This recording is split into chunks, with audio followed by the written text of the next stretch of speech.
এই ছবিটি এখন ভাইরাল আর কাঁদছে গোটা ভারত। এমনকি যারা তাদের চিনত না তারাও কিন্তু চোখের জল আর ধরে রাখতে পারছে না। ডক্টর প্রতীক যোশী গত ৬ বছর ধরে লন্ডনে বসবাস করছিলেন। তিনি তার পরিবারের জন্য একটি উন্নত ভবিষ্যৎ গড়ে তোলার স্বপ্ন দেখতেন। তার স্ত্রী ডক্টর কোমি ভ্যাস একজন দক্ষ প্যাথোলজিস্ট, রাজস্থানের উদয়পুরে কর্মরত ছিলেন। দুজনেই তাদের পেশায় বেশ সফল, কিন্তু তাদের হৃদয়ে ছিল একটাই আকাঙ্ক্ষা। তাদের ৩ সন্তান, ৯ বছরের মেয়ে, ৪ বছরের যমজ ২ ছেলের জন্য একটি সুন্দর নিরাপদ ভবিষ্যৎ। বছরের পর বছর ধরে পরিকল্পনা, কাগজপত্রের ধক্কি, অপেক্ষা এবং ধৈর্যের পর অবশেষে সেই স্বপ্ন বাস্তবায়িত হতে চলেছিল। মাত্র ২ দিন আগে তার স্ত্রী ডক্টর কোমি ভ্যাস, যিনি একজন চিকিৎসক, ভারতে নিজের চাকরি থেকে পদত্যাগ করেন। বাড়ির জিনিসপত্র গোছানো হয়েছিল, সন্তানদের স্কুলে বদলির শংসাপত্র জোগাড় করা হয়েছিল, এমনকি নতুন জীবনের জন্য স্কুল ব্যাগটাও কেনা হয়েছিল।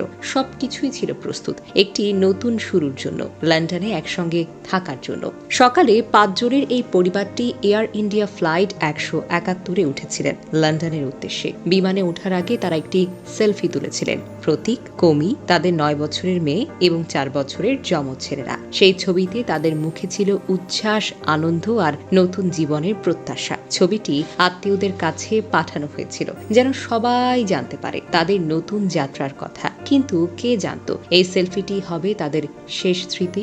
বিমানটি বিধ্বস্ত হয় আহমেদাবাদের কাছে। এই মর্মান্তিক দুর্ঘটনায় ২৪১ জন যাত্রীর কেউ আর বেঁচে নেই। প্রতীক, কোমি, তাদের মেয়ে, যমজ ছেলেরা সবাই চলে গেলেন। তাদের স্বপ্ন, তাদের পরিকল্পনা, তাদের হাসি সবকিছুই যেন এক মুহূর্তে ছাই হয়ে গেল। প্রতীকের বাবা জেপি যোশী এখনো এই ক্ষতি মেনে নিতে পারছেন না। তিনি বলেন, সারা রাত আমার নাতি নাতনিরা আমার সঙ্গে শুয়েছিল। আমরা তাদের জন্য নতুন স্কুল ব্যাগ কিনে দিয়েছিলাম আর তারা সেই ব্যাগ নিয়ে হাতে নিয়ে ঘুমিয়ে পড়েছিল। বলেছিল এবার আমরা লন্ডনে পড়াশোনা করব। তার গলাটা কেঁপে ওঠে, চোখের জল আর ধরে রাখতে পারছে না। তিনি বলেন, ছেলে বলেছিল, বাবা তুমিও কিন্তু আমাদের সঙ্গে লন্ডনে চলে এসো। আমি বলেছিলাম তোমরা আগে যাও, সেটেল হও, তারপর আমি আসবো আনি। কিন্তু এখন আর কিছুই তো বাকি রইল না। জেপি যোশী আরো বলেন, প্রতীক প্রায় ভারতে আসতো, সরাসরি ফ্লাইট নিত না, কারণ বাচ্চাদের সেটা কঠিন হতো।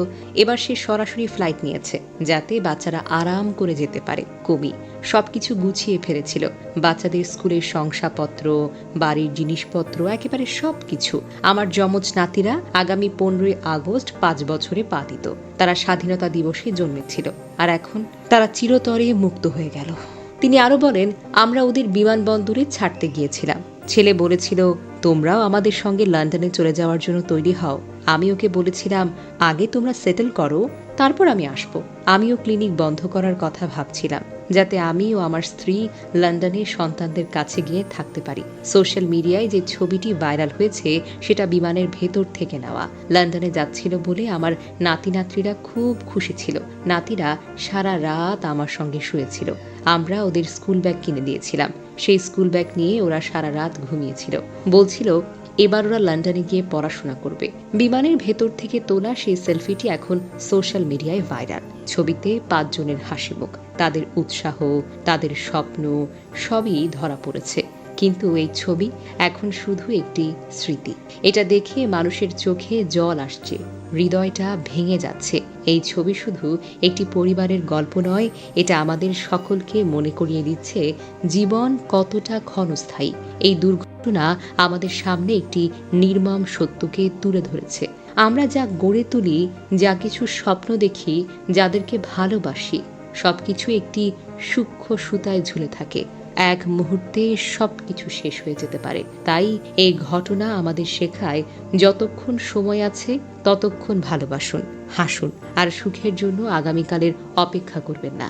ডক্টর প্রতীক যোশী ও তার পরিবারের এই মর্মান্তিক পরিণতি শুধু তাদের নিকটজনদের জন্য নয়, গোটা ভারতের জন্য এক অপূরণীয় ক্ষতি। তাদের স্মৃতি আমাদের মনে থাকবে চিরকাল।